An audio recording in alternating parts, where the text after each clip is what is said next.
Bom dia. Eu quero saudar a todos na graça e na paz do nosso Senhor e Salvador Jesus Cristo. Hoje, dia 27 de dezembro, último domingo do ano, né? Tempo para refletirmos um pouco sobre o que foi esse ano que passou, que não foi nada fácil, né? E buscar no Senhor a direção para que no ano que vem tenhamos dias melhores, né? A vacina que já está aí sendo aplicada em alguns países, que aqui no Brasil pare um pouco essa política toda em torno desse assunto, para que o povo também possa ser imunizado dessa doença que tem ceifado aí tantas vidas, né? Tem realmente trazido muitas dores para as famílias que perderam seus entes queridos ou têm os seus entes queridos internados nos hospitais, pelos quais nós pedimos a Deus que coloque a sua mão poderosa e cure, proteja, o Senhor pode fazer. Nós estamos vivendo aí o ciclo do Natal e falamos na semana passada sobre o nascimento de Jesus. Vamos falar um pouco mais a respeito disso, né? Do que acontece depois que Jesus nasce. O texto da nossa lição se encontra em Lucas capítulo 2, a partir do versículo 21 até o versículo 40. Vamos falar da apresentação de Jesus no templo. Estamos no ciclo do Natal e esse é o segundo domingo, né? É o primeiro domingo depois do Natal. Diz o texto assim, nós vamos lendo o texto e vamos comentando cada versículo, que eu acho que fica mais fácil para a gente entender. Diz assim o texto lá em Lucas 2, versículo 21. Mantenha a sua Bíblia aberta para você poder acompanhar. E ao se completarem 8 dias, quando o menino foi circuncidado, deram-lhe o nome de Jesus.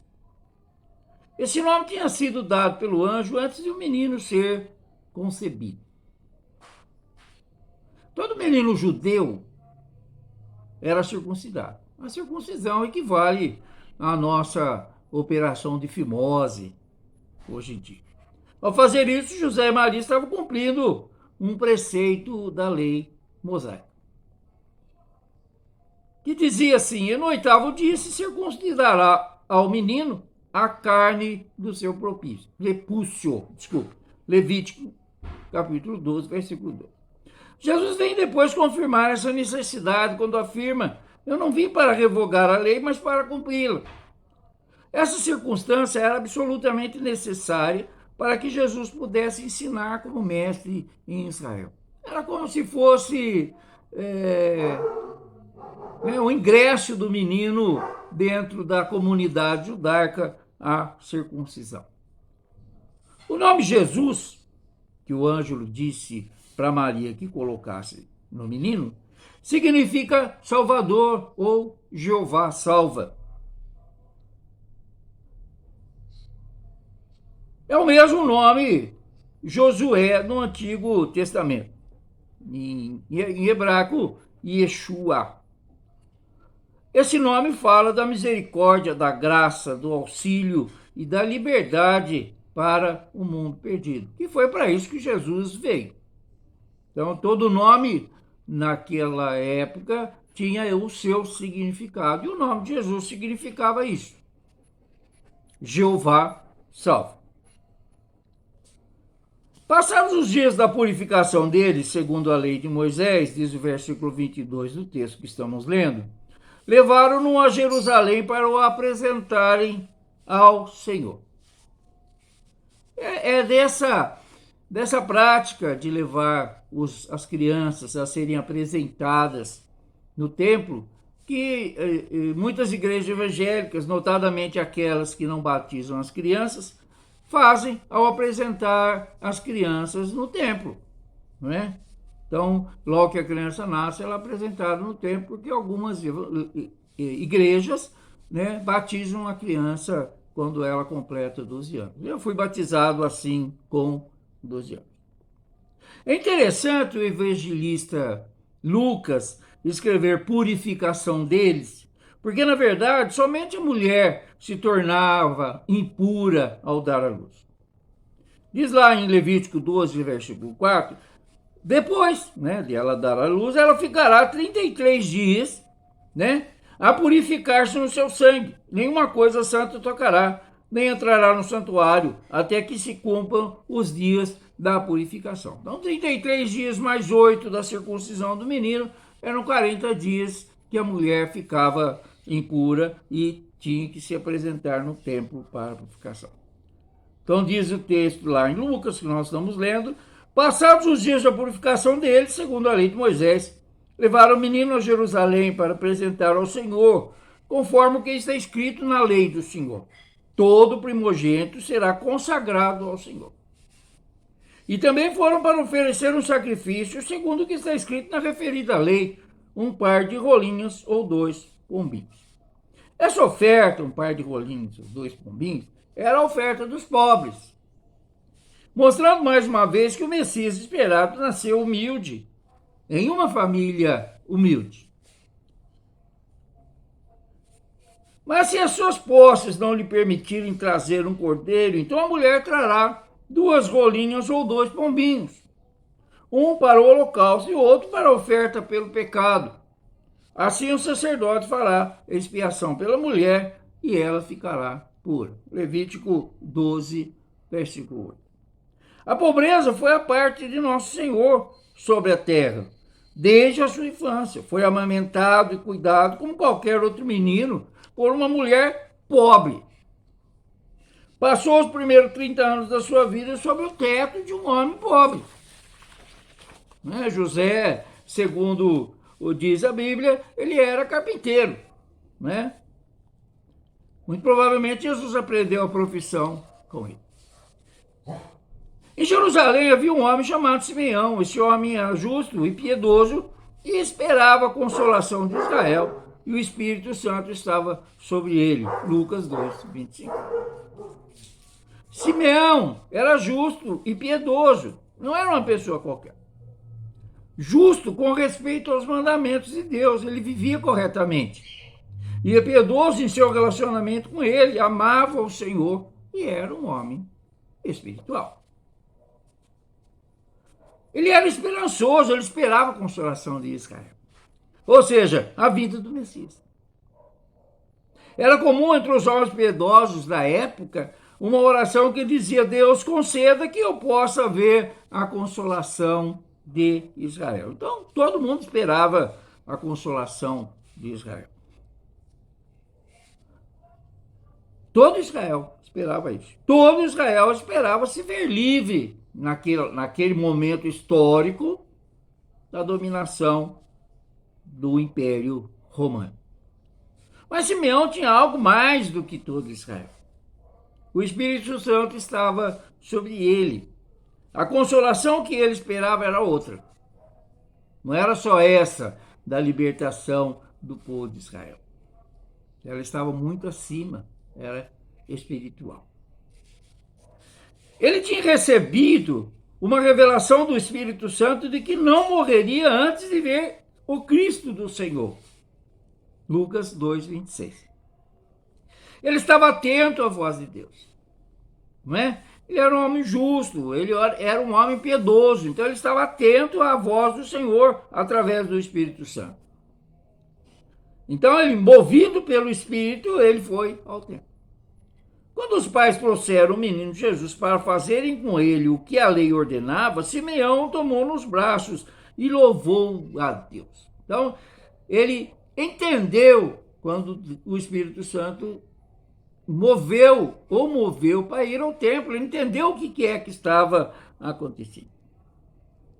Duas coisas importantes. Ele, Simeão, entendeu que era o mover do Espírito Santo e não outra coisa, e foi ao templo. Quando ele foi ao templo, encontrou Jesus. No templo, Simeão encontrou Jesus. no templo, nós encontramos Jesus. É consolador imaginar-se que Deus nunca deixa de ter quem dele dê testemunho. No meio do povo que se afastava de Deus, né? Era 400 anos, aquele povo estava afastado de Deus, não havia profetas em Israel, né? Onde os líderes religiosos estavam corrompidos, mancomunados muitas vezes com o Império Romano. Era um desacerto total a religião de então. Homens eram colocados como sumos sacerdotes, sem serem da família de Levi, de onde deveriam sair os sacerdotes. Era uma bagunça generalizada a religião de então. Nesse meio, há um homem justo e piedoso, sobre quem repousa o Espírito Santo. A igreja verdadeira pode ser conduzida ao deserto, ou dispersada como um rebanho, mas ela nunca morre. Havia um Ló em Sodoma. Havia um Obadias na família de Acabe.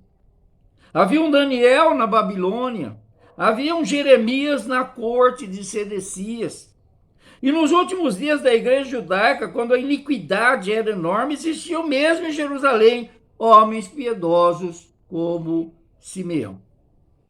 No templo, ele encontrou Jesus. No templo, nós encontramos Jesus. Simeão tomou nos braços e louvou a Deus, dizendo: agora, Senhor, podes despedir em paz o teu servo, segundo a tua palavra, porque os meus olhos já viram a tua salvação, a qual preparaste diante de todos os povos, luz para a revelação aos gentios e para a glória do teu povo Israel. Né? Simeão estava dizendo: olha, Senhor, agora eu posso até morrer, né? Já está tudo certo. Eu já cumpri a minha missão, eu já vi o que eu precisava ver. Agora, Senhor, posso despedir em paz do teu servo, segundo a tua palavra. Sua promessa já se cumpriu. Minha vida tem sido dedicada ao teu serviço. Essa criança é sinal da minha retirada. Estou pronto para ir. Foi isso que Simeão estava dizendo. Uma demonstração muito grande de fé. O que é fé, de acordo com Hebreus capítulo 11, versículo 1? A certeza de coisas que se esperam. Meus olhos já viram a salvação, a qual preparaste diante de todos os povos. Simeão vê naquela criança o meio que Deus preparou para a salvação da raça humana. Num bebê igual aos outros, ele viu pela ação do Espírito Santo que o levou ao templo, o Salvador do mundo, de judeus e não judeus. Ele seria a luz para a revelação aos gentios. Gentios que viviam cercados de trevas espirituais. Ele seria a luz ao povo escolhido, ao povo judeu, que agora estava humilhado, estava pisoteado, dominado pelo Império Romano.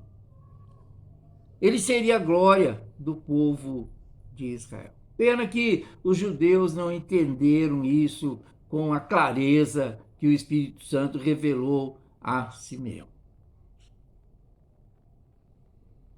E o pai e a mãe do menino estavam admirados com o que se dizia a respeito dele. Pensa bem, não é? Você vai levar seu filho para batizar, pequenitico, né? Como nós temos o costume na nossa igreja, e de repente alguém lá fala todas essas coisas do seu filho. Eu também ficaria admirado.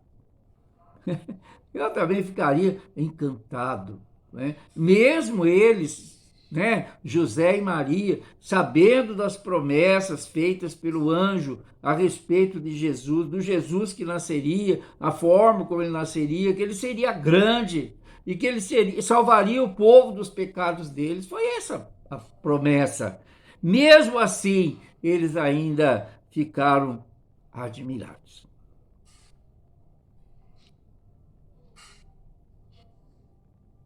Simeão os abençoou.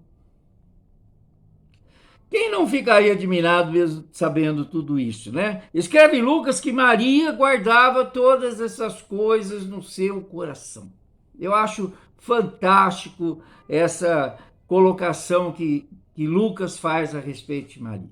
Há outras situações que nós vamos ver Maria e as coisas acontecem e ela fica olhando bem, prestando atenção e vai guardando tudo no seu coração. A gente deveria imitar Maria nessas coisas e começar a guardar as coisas de Deus no nosso coração. Quantas coisas, quantas pregações, quantas maravilhas a gente vê na nossa caminhada com Deus, e nós deveríamos fazer como Maria, guardar nos nossos corações. Porque isso vai fazer muita diferença. Diz o texto que Simeão os abençoou. Depreende-se pelo texto que Simeão abençoou os pais e não a criança, né?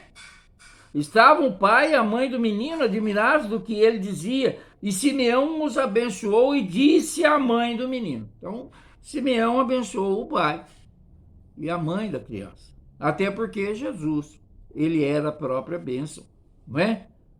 Diz lá no livro na carta aos Hebreus, evidentemente não há dúvida de que o inferior é abençoado pelo superior. Jesus era superior ao seu pai, à sua mãe, a Simeão e a todos os que estavam presentes ali naquele momento no tempo. E Simeão os abençoou e disse a sua mãe, a Maria, sua mãe: eis que este é posto para a queda e elevação de muitos em Israel, e para sinal que é contraditado. Cristo havia de ser a causa da queda de muitos em Israel. Havia de ser a pedra de tropeço e a rocha de ofensa para muitos judeus orgulhosos e presunçosos que o desprezariam, morrendo em seus próprios pecados. Assim aconteceu para muitos deles. Cristo crucificado foi a ocasião de tropeço e o seu evangelho odor de morte. Escreve Paulo aos Coríntios: mas nós pregamos a Cristo crucificado, que é escândalo para os judeus e loucura para os gregos. Porque para Deus somos o bom perfume de Cristo. Olha que bacana. Nos que se salvam e nos que se perdem. Para esses, os que se perdem, cheiro de morte para a morte. Mas para aqueles que se salvam, cheiro de vida para a vida. Está lá em 2 Coríntios, capítulo 2, versículos 15 e 16, se você quiser conferir. Cristo foi também a causa do levantamento de muitos em Israel. Foi o salvador de muitos, que em princípio o desprezaram e até perseguiram. Né? Quem não conhece a história do apóstolo Paulo? Né? Perseguidor do evangelho de Cristo.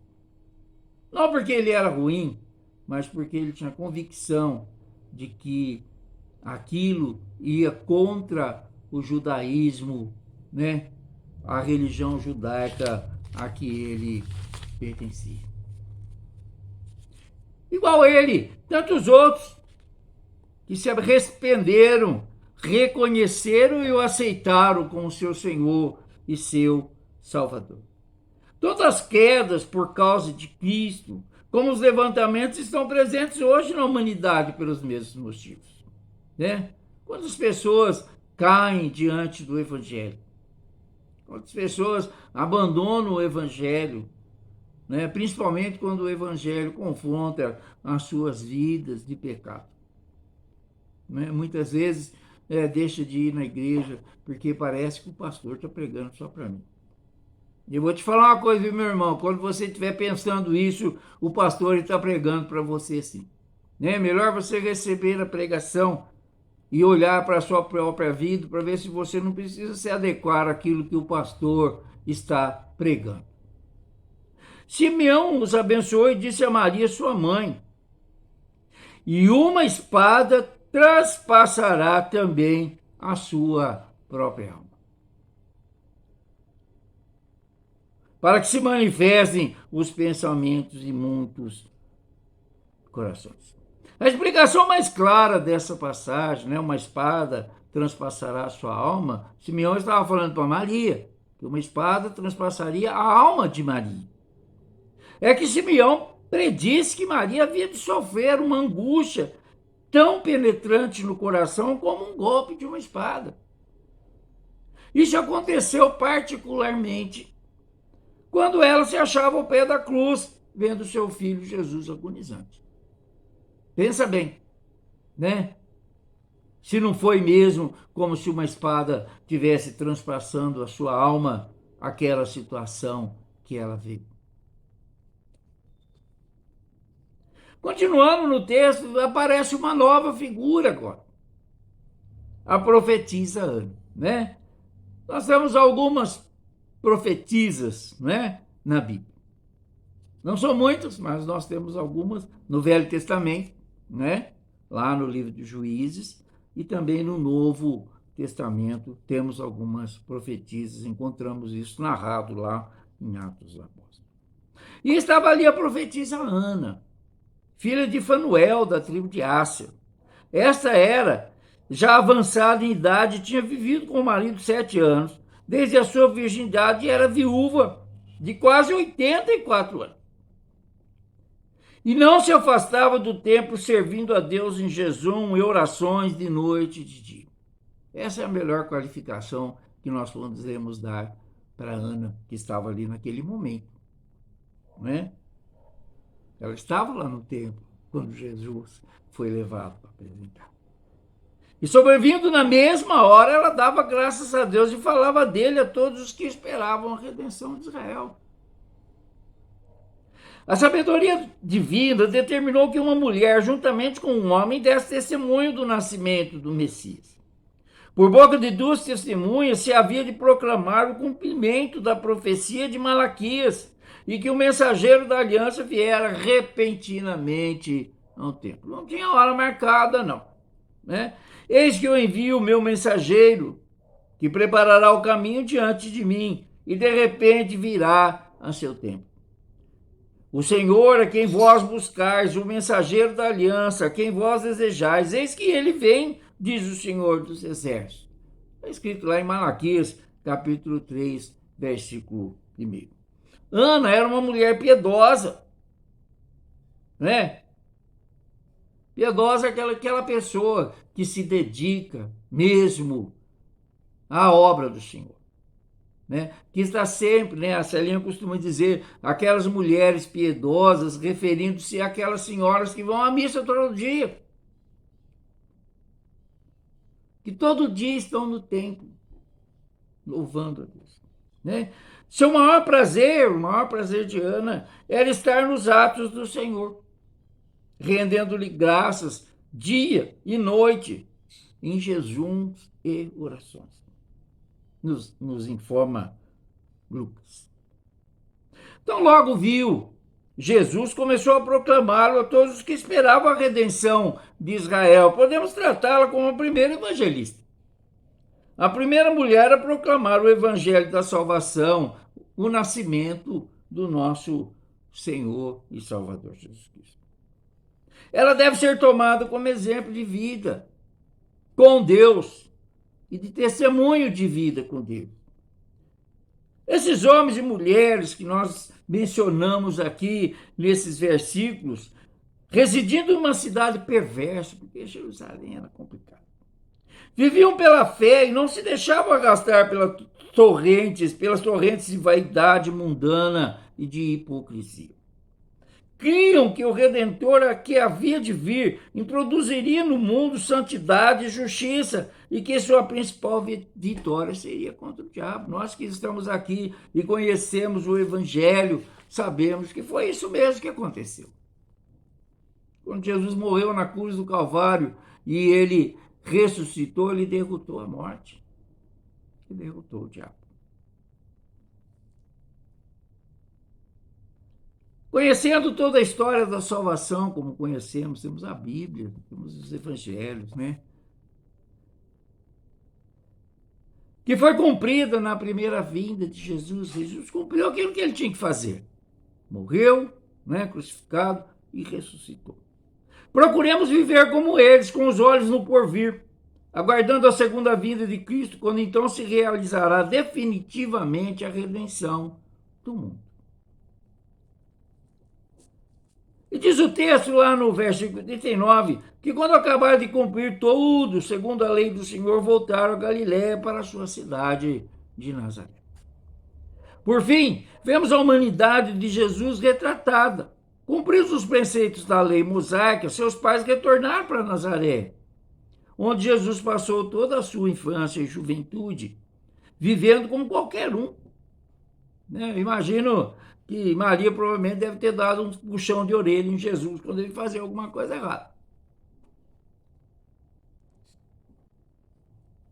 Cresceu, trabalhou com seu pai, se relacionou, né? Passou por tudo que a gente passa, desde a nossa infância até a nossa idade adulta. O jovem era considerado adulto com 30 anos, foi quando Jesus começa o seu ministério. Por viver como um homem, Jesus é capaz de compreender as nossas limitações, os nossos sentimentos. Está escrito lá em Hebreus, né? Que nós podemos buscar o nosso sumo sacerdote que nos conhece, né? Diz a Bíblia que Jesus chorou, Jesus se entristeceu, diz a Bíblia que Jesus no Getsemane se angustiou até a morte. Então, você pode contar para Jesus tudo aquilo que está acontecendo na sua vida, porque ele vai te entender, porque ele já passou por tudo isso, menos do pecado, né? Tem uma música que diz, conta para Jesus onde é a sua dor, ele é o remédio, confia no Senhor. Pouco se sabe, então, desse período da história de Jesus, né? O que aconteceu com Jesus nesse espaço, né, dos 12 anos? Lucas vai narrar, então, a visita de Jesus no templo, mas a partir daí a Bíblia não fala mais nada a respeito. O que aconteceu com Jesus, nós não sabemos. Mas aquilo que a gente sabe é mais que suficiente. Diz o texto lá em Lucas 2,40, esse texto que nós estamos lendo, que o menino crescia e se fortalecia em espírito, cheio de sabedoria, e a graça de Deus estava sobre ele. Quizá possamos viver assim, fortalecidos em espírito, cheios de sabedoria, cheios de graça, cheios de Deus. Nada mais nós precisamos almejar. Então, o que sabemos a respeito da infância de Jesus é mais do que suficiente para nós olharmos para ele e falar, eu quero ser assim também. Eu também quero ter essa força do Espírito, também quero ter a sabedoria do Espírito, e eu quero ter a graça de Deus sobre a minha vida, né? Que essa graça do Senhor esteja sobre cada um de nós nesse domingo, né? Nessa passagem do ano que se aproxima, que essa graça do Senhor nos renove as nossas esperanças de que as coisas vão ficar melhor. Tudo vai ficar melhor. Porque o Senhor é aquele que nos guarda, diz lá no Salmo 121. Levo meus olhos para um monte, de onde me virá o socorro. Meu socorro vem do Senhor que fez o céu e a terra. Que Deus nos abençoe.